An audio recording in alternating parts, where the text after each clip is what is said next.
Hey, everybody, welcome to the Orange and Brown Talk podcast. Dan Labbe, Mary Kay Cabot, Ashley Bastock recording this here on Wednesday, a couple days before Brown's rookie minicamp kicks off. We'll talk a little bit more about rookie minicamp and what we're watching tomorrow. As we get to Friday and Saturday, we will be out there. We'll get to talk to some of these guys, in some cases for the first time. We'll get to talk to Shedeur Sanders for the first time in person. He had a conference call with us, but he'll get to meet the Cleveland media in person. He's already met Mary Kay, so he's got that going for him. But let's talk about Shedeur Sanders. Let's start there, because this week and this 2 weeks has sort of been a little bit of a taste of what this is going to be like, I think, Mary Kay, because we've mentioned the disconnect between he's a fifth-round pick. I think it's fair to say that right now, he's probably the fourth quarterback on the depth chart. Obviously, all of this can change over the next few months, but that's kind of where he's starting out. And yet, he is definitely the most famous person in that quarterback room. Maybe one of the most famous people on this entire roster, if we're being honest. And this week, and the last 2 weeks in general, have sort of introduced us or kind of shown us what that Shedeur Sanders experience is going to be like. Texts from Tom Brady, debates about his jersey number, guys, some people around him getting into spats with radio hosts. This is the Shedeur Sanders experience. And to be honest, I didn't even mention Shedeur himself in a lot of that. Like, it's not like he was going after people or he was saying things about his jersey number. So you put up a story, Tom Brady texts him. Obviously, at this point, Shedeur is hoping to have that Tom Brady-like career now. He's even wearing Tom Brady's number. But first 2 weeks here of the Shedeur experience, Mary Kay, what's it been like? Well, it's exactly what we thought it was going to be like. We knew the minute they drafted Shedeur. It's why I stood up in the media room and tried to get everyone that was cheering about the fact the Browns traded their final two picks and that they thought they could get home a little earlier. That's why I stood up and said, do you realize what we have just gotten ourselves into? Again, we're back in Johnny Manzielville and Baker Mayfieldville and Deshaun Watsonville. Here we are back with a quarterback that is going to make headlines, whether he deserves to make headlines or not. And it was the same thing with Johnny Manziel. Johnny Manziel was not going to be necessarily the starting quarterback coming out of camp, but that didn't stop the circus from coming to town. It was there from minute one, whether it was, things that he was doing himself, whether it was the national media coming into town, no matter how you sliced it, Johnny was making news. Same thing with Baker, and of course, same thing with Deshaun. So here we go again. And if any media corps knows how to deal with us, I would have to say it's us. We've got this. We know how to deal with it. And I think it's going to be more of the same for a long time because everyone is going to be watching this competition. And I think that lends to it. It's not like the Browns have declared Kenny Pickett or Joe Flacco the starter from the outset, and you can just kind of put Shedeur and Dylan on the back burner for a while. Oh, no. This is a four-way competition. It's going to get started this weekend at rookie minicamp, and it's just going to continue to ramp up from there. Yeah, and I think the bigger part of this is, really kind of unlike Johnny, unlike Baker, unlike Deshaun, definitely unlike Deshaun, Shedeur hasn't really done any. Like, he hasn't. The only thing he's had is he's just embraced social media, right? Like, he produces a bunch of content and kind of lives his life on camera. That's really kind of all it is. It's really a lot of the people around Shedeur who are also on social media and who maybe can go into attack mode at times.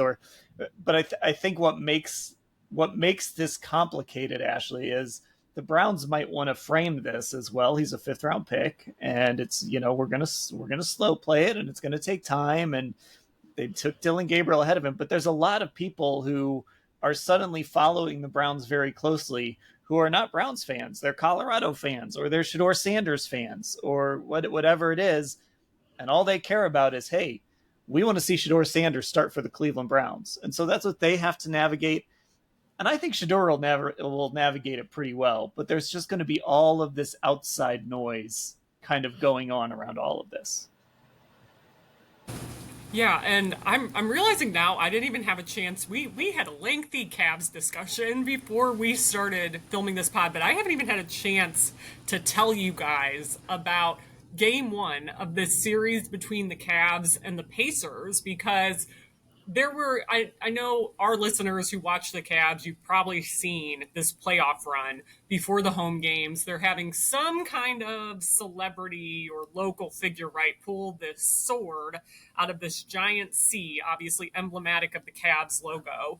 And game one, there were all these rumors that it was going to be Shedeur. Shedeur was going to be there. It was the talk of the arena. And I don't know if it was going to happen. I tried to find that out because I'm like, well, if it is going to be him, I kind of have to be at my seat to see it, to probably get video of it for us. And no one really knew. I don't know how close that actually got to happening. It ended up being Mark Price doing it that game instead of Shedeur. There were still rumors that Shedeur was there. Again, I didn't see him with my own two eyes at that game. But again, amidst a Cavs loss, a pretty big loss, it was what people were talking about. And after the game, I heard from Indiana Pacers beat writers that Tyrese Halliburton and the Pacers players were talking about Shedeur and if he was going to start. Like, these guys are in the middle of a playoff hunt, and just because they're in Cleveland, they are talking about Shedeur Sanders. Honestly, there might be a little like column in this or something for me when this Cavs series is done in whatever way, because it's so kind of mind blowing to talk about it now. But I think all those things, Dan, that you say are right. Like, right, it's not Shedeur. It's not necessarily anything he is doing other than willingly being a part of content. Like, he's not doing anything super controversial yet. Maybe some folks around him are, or talking heads in the national media, or are saying controversial things, but he's not. It's not like Deshaun Watson, where obviously there was so much like well-deserved negativity around him because of his off the field alleged behavior and accusations that he brought with him. It's totally different with Shedeur. And obviously I didn't cover the full Baker experience. I didn't cover Johnny Manziel at all. So you guys can speak to that better than me, but all I really have is the Deshaun stuff, and in that way it's so different. Yeah, and like Mary Kay, when you think back to Johnny, right? It's there's always different levels to this, right? With I guess the way we link them all together is they were all celebrity quarterbacks. You know, especially Johnny and Baker and now Shedeur. They were all celebrity quarterbacks before they got here, and that with Johnny, it was always like, oh my God, what's he going to get into this weekend, right? Well, we don't have to worry about that with Shedeur, as far as we know. With Baker, it was, you know, what is he going to grab his crotch on the sideline or yell at a beat reporter or something like that? And I don't think we're going to have to worry about that with Shedeur. And I think that's what I'm kind of interested in this weekend is, Shedeur has some swagger to him. We saw it at the combine. He's got a confidence to him, but it just feels to me like he understands, like he has to walk into this locker room and ingratiate himself with this team as a fifth round pick, as a guy who's not going to be given anything, as someone who's not entitled. And this first time that he talks to us, I'm really curious to see how he approaches that. And then the things he says, again, I'm pretty confident he's going to say all the right things, like he did right after he got drafted, like he did at the combine. But I think that's one of the more fascinating things is what outward steps do we see him taking to make sure that, he's making sure this isn't the Shedeur Sanders show, that, hey, I'm just a Cleveland Brown and I'm here to compete and I'm here to win. Yeah, I really think that he has a handle on that. I think he 100% gets it. And one of the best things I think heading into this that I have seen is the fact that he said the other day, and I'm delighted about this, that he doesn't drink alcohol. And I say that because the minute that Johnny Manziel got drafted by the Cleveland Browns, and the moment he showed up on the doorstep, and when he bolted for a bar in Berea on the very first minute that they had a day off in training camp, I knew early on that I could tell early on that he had a substance abuse problem. Not that it was any huge secret whatsoever. But it was pretty evident that he didn't have a handle on it by the time he arrived on the Browns' doorstep. Now, I think he did. I know he did clean up his act a lot during the pre-draft process, and he was on his absolute best behavior. He was not getting into trouble. He was not going wild. He tamped it down, and he was really, really trying hard to be the model citizen for that couple of months. But once he got drafted, it was like all bets were off. He guzzled the magnum of champagne on draft night, and he was seemingly off the wagon from that point on. And it was pretty evident that he had some issues in that regard. And I even remember that there were a few national media members that came to town and were upset with me for observing that I thought that he had some kind of a problem with that kind of stuff. And lo and behold, he did. So that added a whole other dimension to the Johnny Manziel experience. It was a challenge. I remember games where now that I look back, I know that he was using substances, but I didn't know if he was just sick at the time or what was going on. And now we know the whole truth. And so those were some crazy times. So that stuff is not going to be happening with Shedeur, and that's good. And then, he does have a lot of famous friends and things like that, but I don't necessarily think that that's going to be an issue while he's here in Cleveland. Maybe he'll bring a family member or some people as a support system for him. And I think that would be a good idea, because what happens with these guys is they come to town, and this for sure happened with Johnny. They are so lonely and so homesick that they don't know what to do with themselves. They are just a fish out of water, and a lot of them don't handle it well. And so I do think that for some of these young guys, they need to keep an eye on them that way, and their family members need to keep an eye on them that way and make sure that they're okay, especially for a young man who is all about family. He's always been with Shiloh and Deion Jr. and Deion Sr. It's very tight-knit, close family. And when you kind of get away from that, and think about this, Deion has coached him forever. I mean, since he was little. And now he's just kind of getting thrown out there. So even though sometimes this might seem to other people like none of that should matter, it does matter when a guy is trying to make an adjustment to a team, make an adjustment to the pros and to a new city and all of that. So we'll have to see how all of that goes. I don't think that he's going to necessarily be a problem from a personality standpoint or from an entourage standpoint, and certainly not from a substance abuse standpoint. But he does still bring with him that star power. He does bring with him that, the media spotlight is going to come with him, and the national media will be in town. And that's not going to change anytime soon, because this competition will be going on for however long it takes. And even though he's probably heading in at number 4, he's number 1 in the eyes of the national media in terms of, like you said, Dan, in terms of his star power heading into this. So we're going to have to see how it goes and how it plays out. Let me say this too, real quick. The Browns have already taken measures to take a little bit of the spotlight off the quarterbacks heading into rookie camp by not making the 2 rookie quarterbacks available on the first day of camp. They're waiting and making them available on Saturday. And that is a very pointed thing. In fact, we tried to push back on that a little bit and see if we couldn't get that flipped and changed a bit. And they are sticking to their guns on that. And they are having the other players go first and the quarterbacks go on Saturday. And so I think that's just step 1 to trying to get a handle on this whole thing. Yeah, and I think too, I'm sure there was some level, like that's part of why he started to fall. Once he got out of that first round, early second round, and now you're starting to think, okay, obviously the rest of the league is viewing him as definitely not a sure thing starter, but probably as a backup. Now they're starting to weigh, what do you want to bring on? What do you want to take on if this guy's not going to be your starting quarterback? And I think that was probably part of the equation of him continuing to fall. Like, Okay. And again, I keep saying this, but none of us are saying it's directly like Shedeur's fault or that he's done anything wrong or anything like that. But it's just everything that comes with a celebrity quarterback like this, who's been in the limelight, who's Deion Sanders' son. And again, you're going into rookie minicamp, and the guy that everybody's coming to town for is the second quarterback you took in a fifth round pick.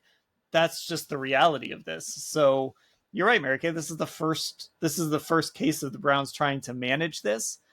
But I also think it's going to ultimately be really difficult to manage, especially when, let's say he's number 3 out of camp. Okay, let's say this won't be a popular thing, but let's say they cut or trade Joe Flacco.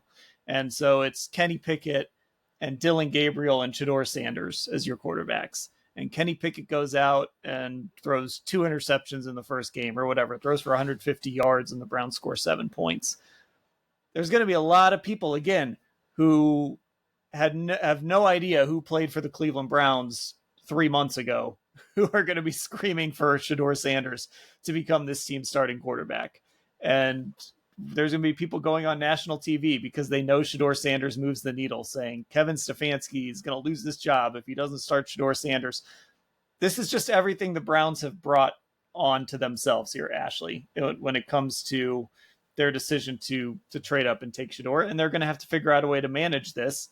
And again, I do think Shedeur is going to be helpful in that way because it seems like he knows how to handle himself.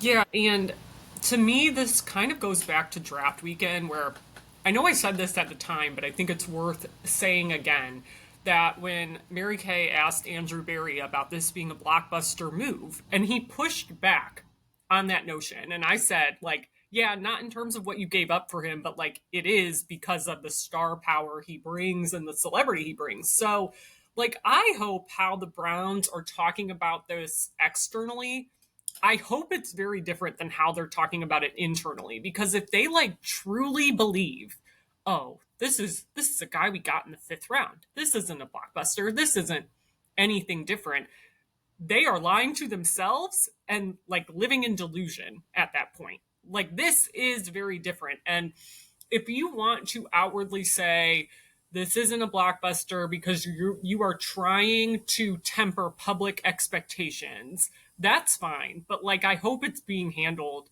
the exact opposite internally, because like it is going to be a lot for a lot of people to deal with. I think it's going to be a lot for Shedeur to deal with. It's going to be a lot for Dylan Gabriel to deal with. It's going to be a lot for Kenny Pickett to deal with.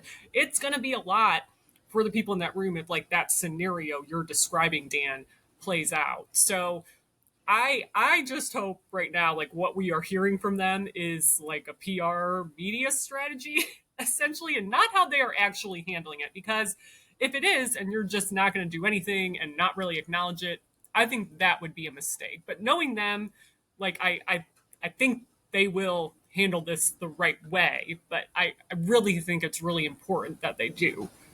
I do think, Mary Kay, the jersey number thing is just a prime example of kind of what is coming for the Browns, because I was just looking through some of the replies to that, like their own tweet when they sent out the rookie jersey numbers. And listen, all that probably happened is who was it that took number 2? DeAndre Carter? Yes. But yeah. All that probably happened is he could have taken number 2 3 weeks ago, like whenever he signed. And then they end up taking Shedeur, and Shedeur takes number 12. But the reality in an NFL building is the veterans are going to get priority anyway. I mean, poor Abdul Carter hasn't been able to get any number he wants because they're all retired. So this is not anything new. But you go through the replies on the Browns tweet, and people are going after the Browns, saying you got to give Shedeur number 2. They're going after DeAndre Carter. Like, I can't believe. I've seen tweets saying I can't believe DeAndre Carter would take number 2 from Shedeur Sanders. Nothing the Browns did wrong. Nothing Shedeur did wrong. But that to me. And then all day on Sports Talk Radio yesterday, it was all about Shedeur and the jersey number 2. That to me is just all of this stuff that is outside of his control and outside of the team's control. That's just going to be hovering around this whole scenario.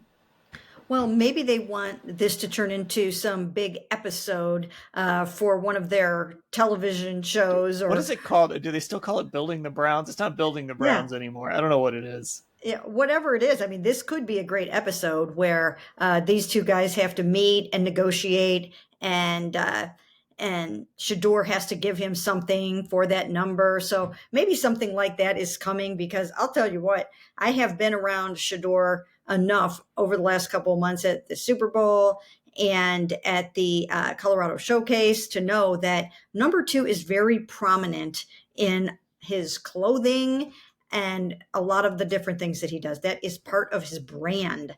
So I would have to think that there's going to be something coming down the pike about this, but that is just an example of how everything that happens with Shedeur is going to 100% get blown out of proportion. And I think it's also probably because this was not a quarterback draft, right?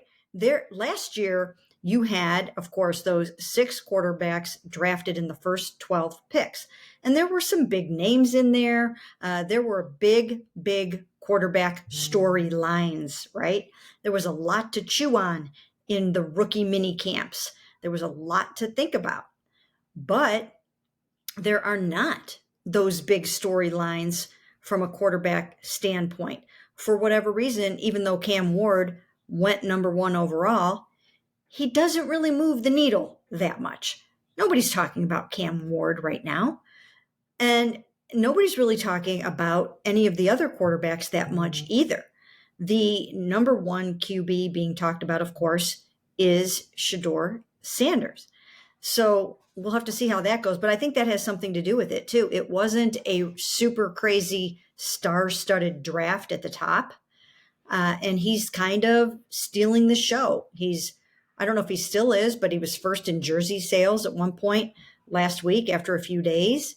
And well, he might be again now because everybody's got to buy a new jersey. Yeah, right. So yeah, he's stealing the headlines for now.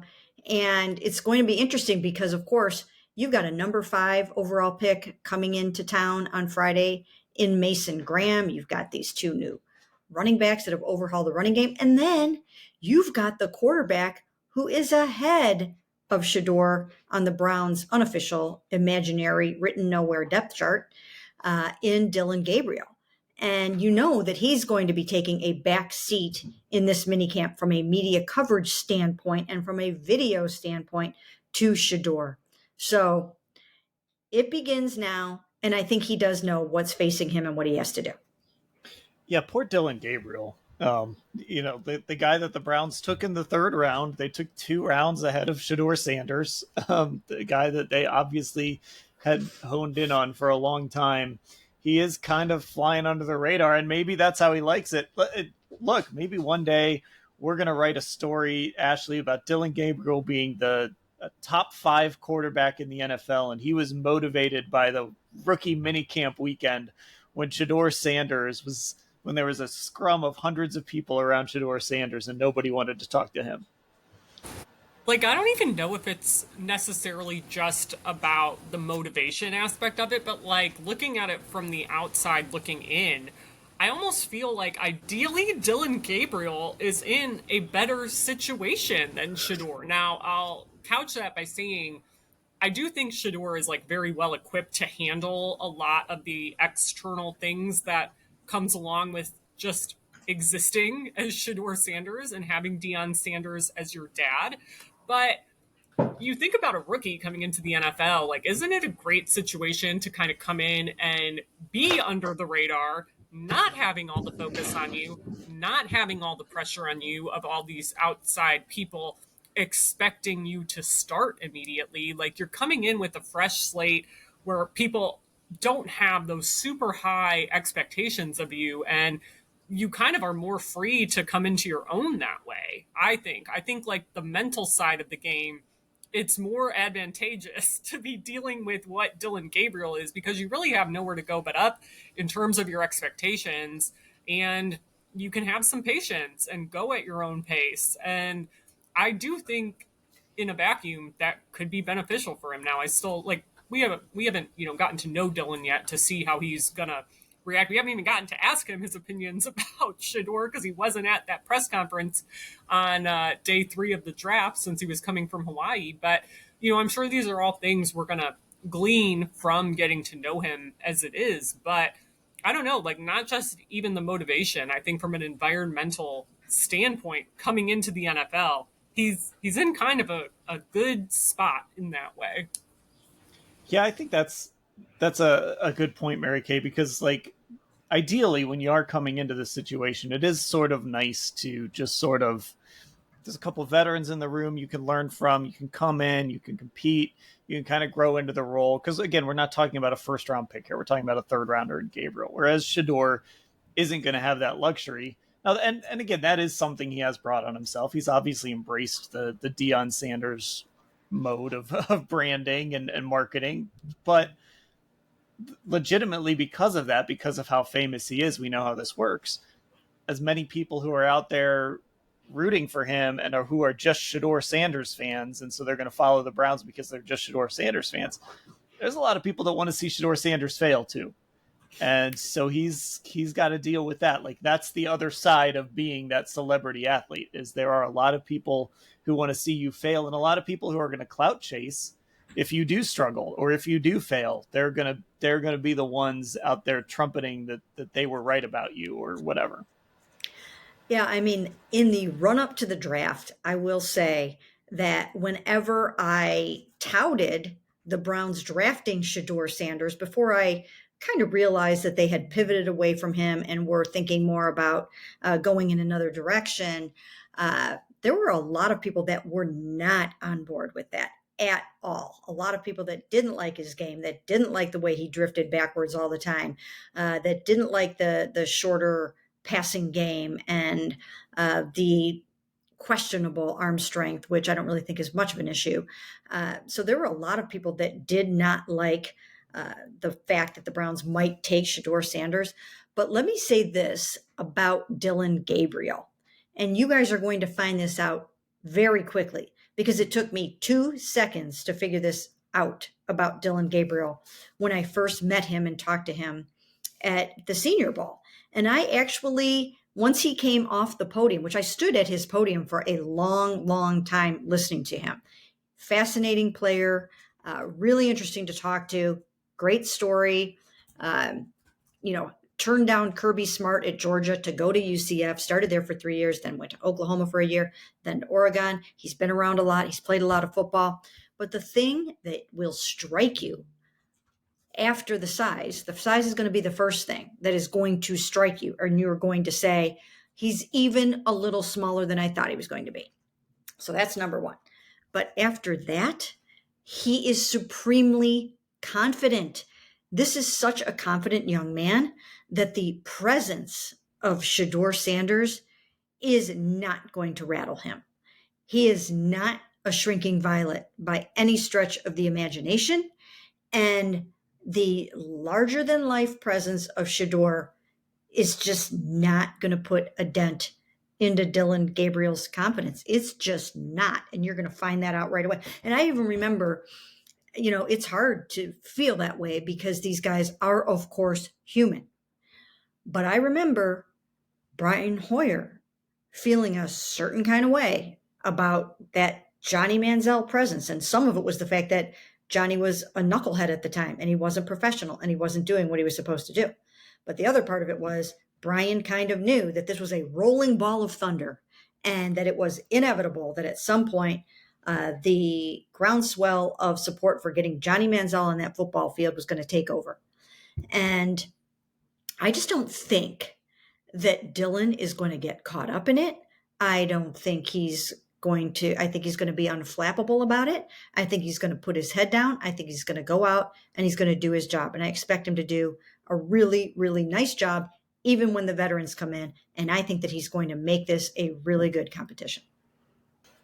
Yeah, I mean, if we had to choose who we think might be most likely to win this job, I think we actually did that on the pod a few weeks ago, and I think Dillon Gabriel was the name you mentioned as far as the two rookie quarterbacks that they brought in. Yeah. And I think that people used to say this about Baker, and I think Baker used to say this, and Kevin said this about Dillon Gabriel too. The thing about shorter quarterbacks is they've been short quarterbacks their whole life.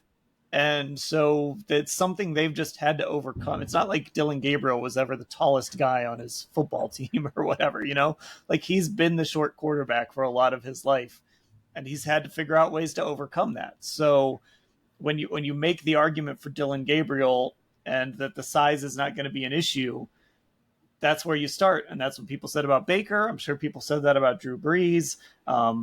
People probably said that about Tua. Any quarterback who is a shorter quarterback, the advantage they have, Ashley, is at least they kind of know what that's like. It's not like this is going to be a new experience for them.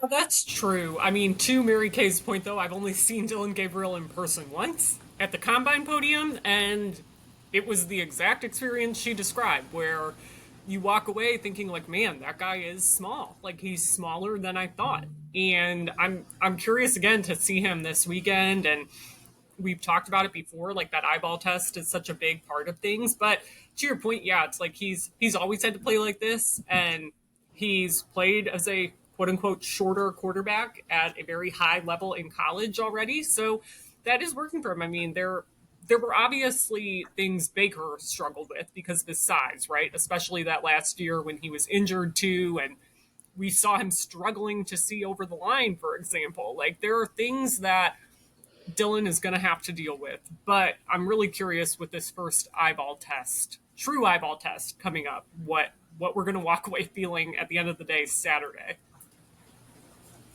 Okay, but before we go, I want to throw something different at you guys. I just thought of this while we were talking. We were talking about the Cavs. Ashley mentioned this. We were talking about the Cavs for a while before we hit record. And obviously, right, the whole nation was watching the Cavs get their hearts torn out in Game 2 against the Pacers. By the way, these NBA playoffs, that was like the second night in a row that there was a shot like that. And like, these playoffs have been crazy. But that aside. And there were some people who were like, how can anyone be a Cleveland sports fan? And I'm just sitting there thinking, buddy, I don't even know if that was top 5 in the last 10 years of heartbreaking Cleveland moments. So I want to ask both of you if there's a moment, like a Browns loss similar to what we saw last night, that has just stuck with you as like, I can't believe I was there to see that. Obviously, we're not sitting up there, cheering for the Browns and rooting out, we aren't watching it from a fan's perspective, but when something crazy like that happens, you know it, and it sticks with you. And there's that, like, I can't believe I was there when that happened. Is there one that kind of sticks with you that, like, wow, that I actually watched that happen in real time and still can't believe it? Ashley's got one. Oh, Jets game. The Jets game. That's a good one. The Flacco. Yeah. Yeah, that's a good one. Like that, there are only 2 examples I can think of where, like, I was covering that Cavs game last night, right? And listeners have heard us talk about 0 stories that we do before. So I had a story, like, going, ready to go. And for the first time in my life working here, I had to text last night and say, what I have is not salvageable. I will not have a story until, like, in interviews, basically. And the only other times I can remember that happening for Browns were that Jets game where, like, I came really close to not having something. Don't remember what I wrote. And also the Raiders loss on the Daniel Carlson the COVID game. The COVID game. On, like, a Monday afternoon or something. Yeah. The Nick Mullins start in 2021. So those are the 2 for me. But, like, the Jets game was bananas. Mary Kay, you had one. Well, I'm just going to say this was not a close game. It wasn't a nail biter, but it was still a game that I was very, very, very surprised about. And it was the 45-14 wild card loss to the Houston Texans, when it just was uncharacteristic of the defense. It was uncharacteristic of Joe Flacco. It was a complete and utter meltdown by the Cleveland Browns. The Browns said they just picked a bad day to have a bad day, and it was just an absolute beatdown. And it portended ultimately what turned out to be a 3-14 season coming up the next year. So I thought it was sort of a little bit of a turning point. It was the emperor wore no clothes after that game. Yeah, that's a good one. And it's different, but like I'm with you when you're sitting there watching that and being in the locker room after that game, you could feel it. Like everybody was just completely blindsided by what happened in that football game. And I just remember sitting in that press conference or press box in the first half. Great press box. We've talked about the food in Houston. Sitting in that press box in the first half, like what is happening? What are we watching here? This is not the team we've watched for the last month. I think mine might be, I was trying to think if there was another one, but I think it's one of the early years. I wasn't on the beat full time, but I was at this game helping you guys out. It was the Baltimore Monday night game, the kick return touchdown, the walk-off kick return touchdown by the Ravens. The Browns, I think they were lining up for a game-winning field goal. And I don't remember who blocked it. I don't remember who returned it. I do remember Cam Irving trying to chase the guy down. But the Ravens block a field goal as time expires and run it back for a touchdown to win the game. So that one that created a lot of fan memes back in 2015. That was a good one. That's a good one to remember. Oh my goodness, there have been a lot, but yeah, last night was. I'm nowhere near over it. I'm still like really bummed out about what happened last night for Browns fans, for Cleveland fans. That was a tough one. And Ashley, like you said, you were there. You were sitting there. Like I still don't know what I watched. I don't know. I had to come back home. I mean, I was texting Mary Kay during the game, and I'm like, I don't know what just happened. Like, I'm gonna have to watch the last 30 seconds 5 times. I mean, the offensive rebound to 3 I watched probably 10 times right when I got home. But man, it felt so Brownsian to me. Like covering the Browns, you get so used to certain random things just happening, and it felt like I don't know what the exact Browns equivalent would be, but certainly not with these stakes that I've had to cover. But man, it just a heartbreaker. It was brutal. Well, the stakes weren't as high because even though it feels like the end, they still have a chance to pull off a miracle. Yes, because that was not, what wasn't it, Mary Kay? It wasn't footballs to the wall. It wasn't must win. What's that? It wasn't footballs to the wall either, but it wasn't must win. And technically wasn't a must win. Technically, game 3 is not must win either. Even though nobody's ever done it in the NBA, game 3 is not a must win. Mathematically, it is not a must win. If they lose, their season is not over. They still have to play a game 4. Oh my goodness! I prompted you for the wrong Mary Kayism. I'm sorry. More advance notice. There is something about you can usually see those football moments coming. Not all the time, but a team has the ball for 2 minutes or whatever. Or they're driving, right? You can see those coming. There's something about. I know that wasn't a true buzzer beater, but there's something about a buzzer beater in basketball that's just it just hits different when you're there, good or bad. It does. There's not a lot like it. And of course, if we did a top 5 all-time or top 10 all-time Cleveland heartbreaks, I mean, you're putting the drive in there. You're putting the fumble in there. You're putting the shot in. You got the 2 game 7s. You got 3. The World Series. The World Series game 7. The rain delay. Yeah. So, I mean, but like I said, that wasn't even. We're built for this in Cleveland. Yeah, exactly. And it also is funny, to your point about not seeing it coming, though, Dan. I've rarely had moments like this where I'm right, and this is not a victory lap. But I will say I thought it was funny last night, the Cavs fans chanting overrated at Tyrese Halliburton. And at one point when it was really loud, Donovan Mitchell was at center court going like this, trying to get them to stop. So that prompted me to tweet, Cavs fans egging on Halliburton with the overrated chants tonight. I feel like that is not the best decision. And then it's now being quote tweeted and liked after the fact and stuff. But truly, of all people, to just rip out their hearts, it was something, man. I don't know. Myles Garrett was there courtside. They showed Myles on the big board a couple of times trying to pump up the crowd, and even that wouldn't work.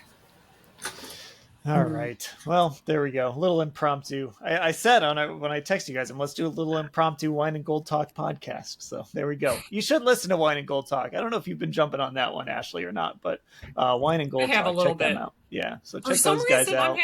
I'm having technical difficulties in that feed. A little. I'm having some in ours too, but over there for some reason it's just worse. We all use the same platform to record, so I don't know what's going on. Last night I wasn't on, but they do a good job recapping and especially like live. If you want to join live after a game, we're doing it over there. They're doing it more than me, but it's great. All right. Wine and Gold Talk. Check them out. Also, if you're not subscribed to us for some reason, Orange and Brown Talk on Apple Podcasts, Spotify, YouTube, Cleveland Browns on cleveland.com, Instagram, Orange and Brown Talk. Twitter is Orange Brown Talk. And then, of course, if you're not a Football Insider subscriber, cleveland.com/Browns, the blue banner at the top of the page to get involved with that. For Mary Kay and Ashley, I'm Dan. Thanks for listening, everybody.